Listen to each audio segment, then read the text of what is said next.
ملازم بڑا ہی تابع دار تھا۔ مالک نے خوش ہو کے اس کی 5,000 تنخواہ بڑھا دی۔ تابع داری میں فرق نہیں آیا، لیکن وہ بہت زیادہ مشکور بھی نہیں ہوا۔ مالک کو بڑا غصہ آیا کہ اس نے اس کی تنخواہ بڑھائی، لیکن یہ ہے کہ اچھے سے شکریہ بھی ادا نہیں کیا۔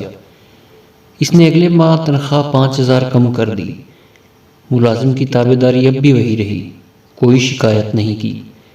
مالک نے اسے بلوا بھیجا اور کہا، بڑے عجیب انسان ہو، میں نے تمہاری تنخواہ 5,000 بڑھائی، پھر کم کر دی، تم جوں کہ توں رہے، یہ سب کیا ہے؟ ملازم بولا، اوہ، آپ نے خود کو رازق سمجھ لیا تھا۔ میرے ہاں بیٹا پیدا ہوا تو اس سے اگلے دن آپ نے 5,000 تنخواہ بڑھا دی۔ میں سمجھ گیا کہ جس خالق نے بچہ دیا اسی نے رزق کا انتظام بھی ساتھ ہی کر دیا، سو اسی کا شکریہ ادا کیا۔ جس دن آپ نے تنخواہ کم کر دی، اسی دن میری والدہ وفات پا گئیں۔ میں نے جان لیا کہ وہ اپنا رزق اپنے ساتھ لے گئیں، سو تب بھی اللہ کا شکر ادا کر کے مطمئن رہا۔ پھر بولا، صاحب، یہ روزی روٹی کے فیصلے کہیں اور ہی ہوتے ہیں، ہم تو بس مہرے ہیں جنہیں آگے پیچھے کر کے اسباب پیدا کیا جاتا ہے۔ سبحان اللہ۔